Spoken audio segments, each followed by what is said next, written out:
magic makers, and welcome back to the Metaphysical Apothecary. We are your hosts, Megan and Shannon. Say hi, Shannon. Hi, Shannon.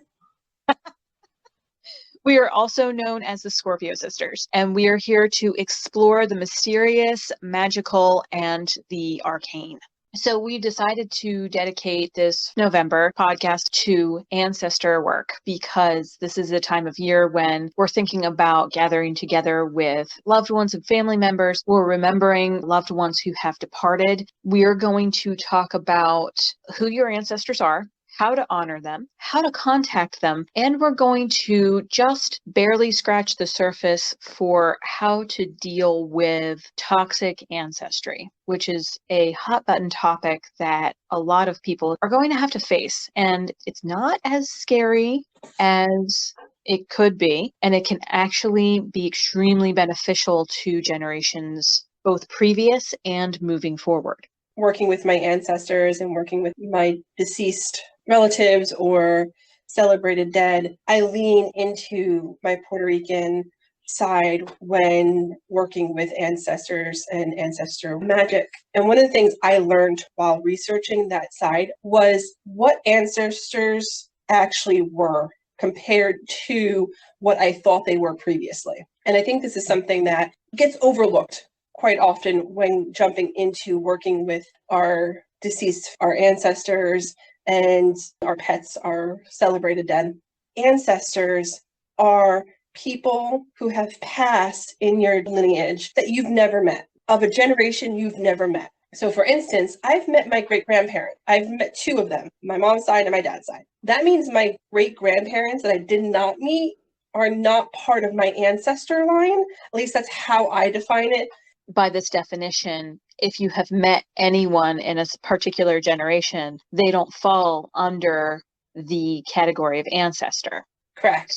If you met a great-grandparent generation member of your family, that generation is not a part of your ancestor. Okay. So even though I never met my maternal grandfather, he's not an ancestor because I knew my grandmother quite well. And my great-grandmother on the other side, even though I never met her husband or her brothers, they would not be my ancestors either because I knew her. I interacted with that generation. Exactly. You interacted with that generation. So the people we were talking about in terms of our great-grandparents, the next generation that is born, if we were to have children or our cousins were to have children, they would be the ancestors for those children, but not for us. Yeah. I do not work with my great-grandparent generation as an ancestor. They are part of my beloved dead, if not dearly departed. Mm-hmm.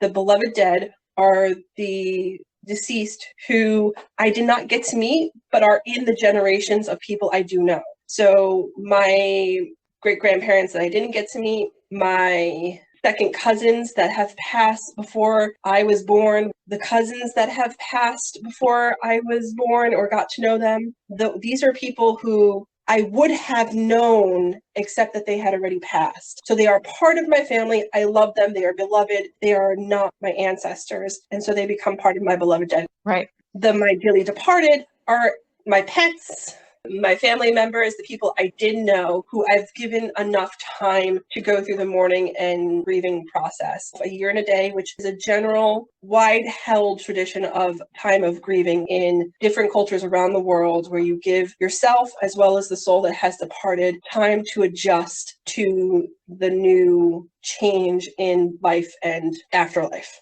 Right. And then my last one is my recently dead. And those are the people who I am still in that year and a day time frame. Mm-hmm. If that doesn't resonate with you, if that doesn't feel right for your practice, you can count people from generations that you've interacted with as ancestors, or you can call them something else. This is just a widely accepted tradition. It's not a hard and fast rule. As we've talked about in previous podcasts, there are no hard and fast rules. Mm-mm. One of the reasons that there's a divide between who counts as an ancestor and who counts as the dearly departed. With our ancestors, we don't have memories of them. So when we're connecting with them, it's a very different energy. It's a very different way of interacting with our own past. It's a part of our past that we're completely unaware of. Mm-hmm. And they might come at you from sideways because you didn't realize you had that ancestor connection. That does happen. Mm-hmm. There is a lot of talk about ancestor work, especially as it relates to white people, because people of European descent have some really, really ugly things in their bloodline. Colonization, spreading disease, general abuse of indigenous cultures, of each other. So there's a lot of really nasty things in there. And that's not to say that people of color don't have this sort of thing happening, but it's on such a widespread scale with those of European descent that if you have ancestors from Europe, it's something you're gonna run into and you're gonna have to deal with it if you want to work with your ancestors. Some of them are going to be toxic. Some of them are going to be very toxic people who maybe owned slaves or involved in things like enforcing the Trail of Tears or fought at Wounded Knee or were in charge of the schools where Native American children were taken after they were kidnapped to sort of force them to become more like white people. Assimilation, yeah. Yeah, force them to assimilate. So you're going to run into these really ugly things and not things that you approve of. They're not things that you would ever do, but they're things that are in your past. So it's stuff that you need to deal with. For instance, I am 25% Dutch. I'm very proud of the fact that I am Dutch. There's a lot about that culture that's really beautiful. However, my ancestors are responsible for the colonization and brutalization of people in South Africa, Indonesia, the Caribbean, and other areas as well. They harmed people and they subjugated people just because they wanted the resources that they had. Mm-hmm. So when you're confronting these things, it's important not to self-flagellate, first of all, because you didn't do those things. The second thing that you need to do is simply recognize that it happened as objective a way as you possibly can. Say, this happened. And then the third thing is recognize the ways in which your ancestors' actions are still affecting the groups that they harmed. And that's the piece that you can do something about. When we recognize racial bias in ourselves, we recognize the ways in which systemic racism benefits us, holds down other people, and we work to break those cycles. We work to break those cycles inside of ourselves first. We work to break those cycles by correcting those around us when they are casually bigoted. When we stand with those people during protests or support those protests with donations, monetary, or with things they might need. For instance, I know that the water protectors are still up at line 3 protesting the construction of these lines, these oil lines. So there are things that we can do to support them. They need supplies because they're camped out up there. They need money to help bail out people who have been arrested. There are things that we can do to support and give our energy to these causes to help break cycles. But then when we break those cycles and say, this ends with me, one of the things that it does is it heals the generations moving forward. And backwards. Yes, it heals the generations moving backwards as well. So it doesn't necessarily erase what happened in the past, but it helps to heal those old wounds because those ripples can come from the back through the front into the future. So it's kind of like a tidal wave. You're addressing what's out in the water, but you're also cleaning up what's behind you so that as it flows forward through you, it's no longer toxic energy. And part of it too is that it's festering in the past. So if you can heal the wounds by breaking the cycle within you, you're actually cleaning out the fester. The rot is allowing for a stronger unity connection to all humans. Yes. Because that's something we need to recognize, is that we are all connected. Mm-hmm. And at some point, we all share some ancestors. If nothing else, they can trace our mitochondrial DNA back to a single woman. At some point, we share an ancestor, at least one. At least one. And probably more than that, honestly. Yeah. Mm-hmm. When you start doing your own ancestry work, you start realizing that you're growing exponentially as the generations go further and further into the past. And you're probably sharing something somewhere with someone else. Yep, especially given the high number of children that people had in the past, even if the infant mortality rate was high. So there was a lot of leeway there to work with. My grandmother's generation, she is one of 12. Yeah. Further on back, there was a lot more. Uh-huh. My mother was one of 6. We had a neighbor when I was growing up. She was probably in her 70s or 80s, who was one of 16. Mm-hmm. Just doing basic math, there's a lot. There certainly is. And honestly, if a toxic, bigoted ancestor comes up in a reading or something that you're doing, you can tell them to go fuck themselves. Toxic ancestors were never going to heal their own festers, and hasn't had any work done in the lineage because you're potentially the first person to start working on it. Right. When you do heal that, you end up helping to heal the fester in their spirit so that if they are being reborn at some point, they're going to be reborn in a more enlightened state as well. Mm-hmm. That's not your responsibility, but that's just a byproduct of what happened. Exactly. Or what could happen. So all of that makes ancestor work sound really scary and begs the question, why would we want to do this? Ancestor work can be tremendously enriching. Connecting with our ancestors can teach us a lot about ourselves. Learning where we came from can help us understand why we are the way we are. It can also unearth old traditions, different foods, ways of living that feel good and familiar to us, even if we've never experienced them personally, different kinds of music, rituals, holidays that maybe have been lost and forgotten. And these things call out to our very DNA. When I hear bagpipes, every cell in my body starts to ring. And not just because bagpipes are super loud.